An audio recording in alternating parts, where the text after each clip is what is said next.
आज हम बात करेंगे हिंदुस्तान के एक खूबसूरत शहर औरंगाबाद के बारे में।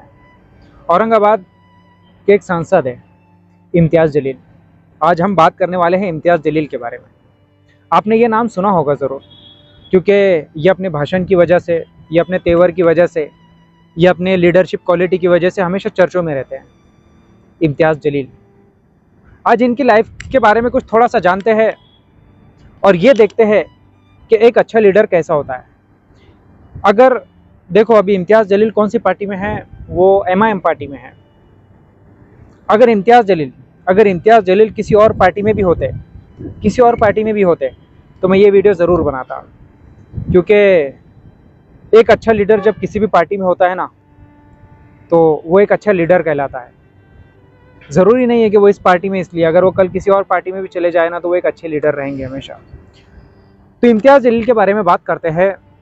इम्तियाज़ जलील से मिलने का एक बार तो मौका मिला है, हल्का फुल्का मिला है मैं उनसे, लेकिन इतनी ज़्यादा ख़ास मुलाकात नहीं इम्तियाज़ जलील से। लेकिन एक बार जब उनसे हाथ मिलाया था तो तब भी पता चल गया था कि ये इंसान एक अच्छा लीडर है। उनके आमदार बनने के बाद में उनसे मिला था। तो बात करते हैं इनकी ज़िंदगी से कुछ सीखने की। बात करते हैं कि आखिर इस बंदे की ज़िंदगी के पीछे क्या राज है। आखिर ये बंदा इतनी ऊपर तक कैसे आया, ये पहले आमदार बना। इनका बैकग्राउंड कोई वो नहीं है कि ये किसी सांसद के बेटे थे, ये किसी आमदार के बेटे थे, नहीं। इम्तियाज़ जलील पत्रकार थे पहले। वो किसी टीवी चैनल में काम करते थे एज अ जर्नलिस्ट। बातों से तो आपको लगता ही होगा कि वो बंदा बढ़िया पत्रकार है। तो वो किसी टीवी चैनल में काम करते थे एज जर्नलिस्ट। लेकिन जब वो औरंगाबाद आए, तो औरंगाबाद में जब वो आए थे तो वहाँ पे औरंगाबाद में एक माहौल था। उस वक्त में विधानसभा के इलेक्शन शुरू थे। जब विधानसभा के इलेक्शन शुरू थे तो एक माहौल था कि यार कौन बनेगा औरंगाबाद का नया प्रधान, कौन बनेगा औरंगाबाद का नया MLA, कौन जीत के आएगा इस विधानसभा के इलेक्शन में। एक औरंगाबाद में चर्चा थी कि पता नहीं कौन बनेगा। उसी के बीच औरंगाबाद में इम्तियाज़ जलील की एंट्री होती है। शायद वो अपने भाषण में बताते कि 22 के 25 दिन पहले ही उन्होंने फॉर्म भरे थे इलेक्शन में। और तो जब औरंगाबाद में इम्तियाज़ जलील आते हैं तो एक माहौल होता है कि कौन बनेगा, क्या बनेगा। तो हर इंसान इस सवाल के जवाब में लगा रहता है कि भाई कौन बनेगा भाई। उस वक्त में इम्तियाज़ जलील ये हिम्मत करते हैं, कुछ लोगों से मशवरा करते हैं कि भाई मैं जो तो इलेक्शन में खड़े रहना चाहता हूँ और मेरी ख्वाहिश है कि मैं भी MLA बनूँ, मैं भी आमदार बनूँ। तो जब उस बंदे ने ये बात कुछ लोगों के सामने रखा तो बहुत सारे लोग उनके अपोजिशन में आ गए। उनके अपने भी उनके अपोजिशन में आ गए। अपोजिशन तो ऑलरेडी अपोजिशन में होते ही है, लेकिन उनके अपने भी उनके अपोजिशन में आए कि नहीं यार, अभी तुम अभी नए नए आए हो और तुम्हारा कुछ पॉलिटिक्स में ज़्यादा तजुर्बा नहीं है, तो तुम क्यों ये गलती कर रहे हो, क्यों आना चाहते हो पॉलिटिक्स में, क्या करना क्या चाहते हो, कैसे जीतोगे तुम, अपनी पॉपुलेशन भी इतनी कहाँ है कि तुम आमदार बन पाओगे। बहुत सारे लोगों ने नेगेटिविटी की बातें की है, बहुत सारे लोगों ने उनके हौसले को पस्त करने की कोशिश की है। लेकिन कहते हैं ना कि एक जो अच्छा लीडर होता है ना, तो वो एक अच्छा लीडर होता है। अच्छा लीडर अगर कोई भी पार्टी में जाएगा ना, तो वो अच्छा लीडर बन के निकलेगा वहाँ से। मैं पार्टी की वजह से, MIM की पार्टी की वजह से इम्तियाज़ जलील की बात नहीं कर रहा हूँ। अगर आज इम्तियाज़ जलील अगर कल कोई और पार्टी में भी रहेंगे, तो मेरा नज़रिया इम्तियाज़ जलील के लिए एज अ लीडर ही रहेगा।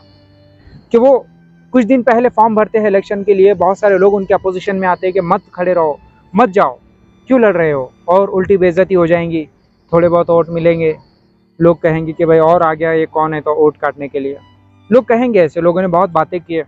फिर उन्होंने फॉर्म भर दिया।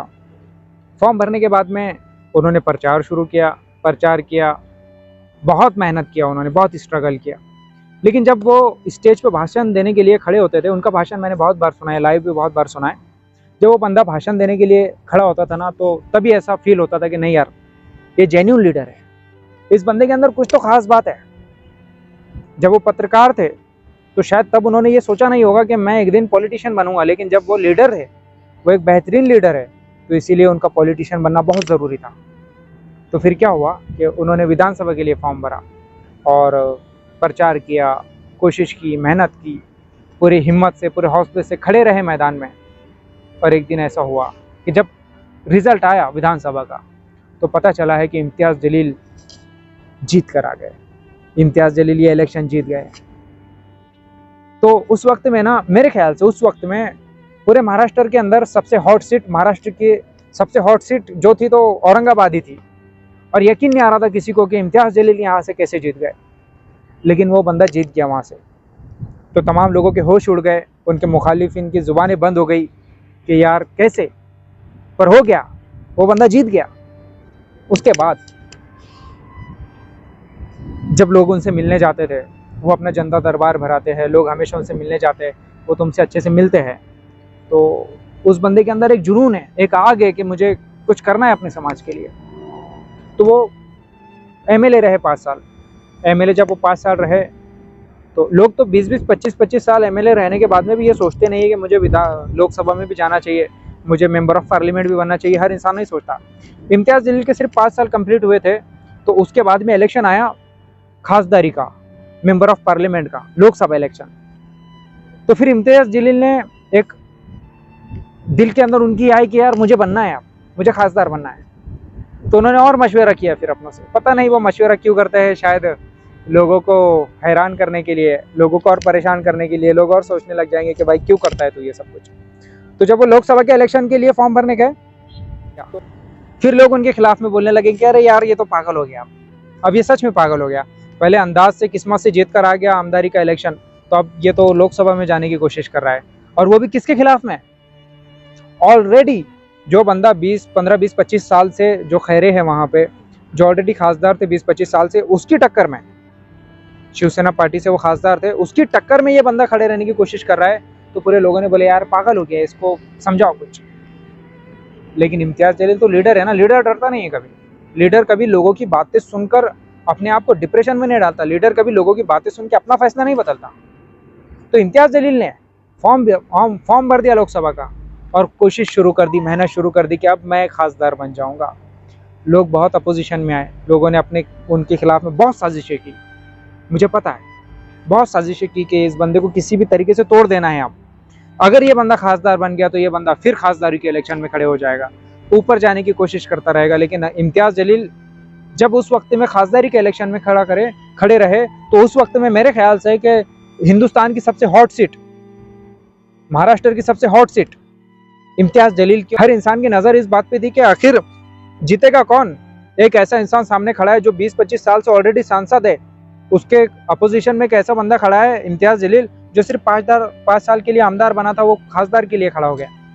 लेकिन कहते हैं ना कि एक लीडर कभी डरता नहीं है, एक लीडर कभी मैदान छोड़कर नहीं भागता है। तो इम्तियाज़ जलील फिर खड़े रहे, इसी में डटे रहे, कोशिश किए, पूरे तालुकों में जा के कोशिश किए, हर जगह जाके मेहनत किए। क्या बोलते थे?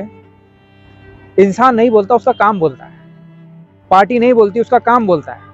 अगर इम्तियाज़ जलील कल को किसी और पार्टी में भी चला गया तो लोग उसकी शख्सियत को पसंद करेंगे, लोग उनके बिहेवियर को पसंद करेंगे, लोग उनके मिजाज को पसंद करेंगे, लोग उनकी लीडरशिप को पसंद करेंगे। लोग ये नहीं बोलेंगे कि इसने पार्टी चेंज कर दिया। पार्टी तो एक जरिया है जिसके थ्रू हम इलेक्शन में खड़े होते हैं। अगर इम्तियाज़ जलील इंडिपेंडेंट भी खड़े हुए, अगर वो आज़ाद उम्मीदवार भी खड़े हुए, अगर वो आज़ाद उम्मीदवार भी खड़े हुए, तब भी लोग उनको चुना के लाएंगे, तब भी लोग उनका सिलेक्शन करेंगे। पता है क्यों? क्योंकि वो एक अच्छा लीडर है। इम्तियाज़ जलील फिर खासदारी में खड़े हुए, और जिस दिन रिजल्ट आता है खासदारी का, तो उस दिन पूरा महाराष्ट्र परेशान हो जाता है। पूरा महाराष्ट्र परेशान हो जाता है कि यार औरंगाबाद से जब रिजल्ट आया तो क्या रिजल्ट आया कि इम्तियाज़ जलील ये सीट भी जीत गया है। पूरे महाराष्ट्र में हलचल मच गई, कैसे कैसे हो सकता है एक इंसान 5 साल पहले आमदार बना, आमदार कंप्लीट नहीं किया तो डायरेक्ट खासदार के इलेक्शन में खड़े हुआ। वो भी 20 साल की जो तख्त पर बैठा हुआ था बंदा, उसके तख्त को उखाड़ कर फेंक दिया इस बंदे ने। और जब वो इलेक्शन ख़त्म हुआ, 5 साल इम्तियाज़ जलील के खासदारी के कंप्लीट हुए, और अभी फिर इलेक्शन है, और इम्तियाज़ जलील फिर इलेक्शन में खड़े हैं। और अब भी ऐसा ही लगता है कि ये बंदा फिर से वही तख्त को उखाड़ कर फेंकेगा और एक नया रिकॉर्ड बनाएगा, क्योंकि ये एक अच्छा लीडर है। अगर ये आज़ाद उम्मीदवार में भी खड़े होते तो मैं यही वीडियो बनाता। मैं ये वीडियो उनकी पार्टी के लिए नहीं बना रहा हूँ कि वो बंदा जिस पार्टी में, मैं उसके लिए वीडियो बनाऊँ, नहीं, मैं उसकी पर्सनैलिटी के लिए बना रहा हूँ, मैं उसकी लीडरशिप के लिए बना रहा हूँ। तो जब भी आप वोट डालने जाओगे तो एक अच्छे लीडर को चुनो, क्योंकि एक अच्छा लीडर हमेशा अच्छा वक्त लेकर आता है। एक अच्छा लीडर हमेशा सिस्टम को चेंज करने की बात करता है। तो इम्तियाज़ जलील के काम को देखो कि उस बंदे ने कैसे काम किया है। और जब आप उसके काम को देखोगे, जब आप इम्तियाज़ जलील के काम को देखोगे तो फिर आपको पता चलेगा कि नहीं यार, इस बंदे को वोट देना चाहिए। तो थैंक यू सो मच, मैं यही बताने के लिए आया था। और आपको फिर से बता दूं कि मेरा ताल्लुक़ किसी पार्टी से नहीं है। आप ये ना समझना कि मैंने किसी पार्टी के फेवर में ये वीडियो बनाया। मैं इम्तियाज़ जलील की लीडरशिप के लिए वीडियो बना रहा हूँ, किसी पार्टी के लिए नहीं बना रहा हूँ। तो थैंक यू सो मच। मेरे बारे में गलत सोचने से पहले थोड़ा सोचना। और तब तक के लिए अल्लाह हाफिज़। फिर मिलूंगा मैं आपसे किसी और वीडियो में, किसी और टॉपिक पे।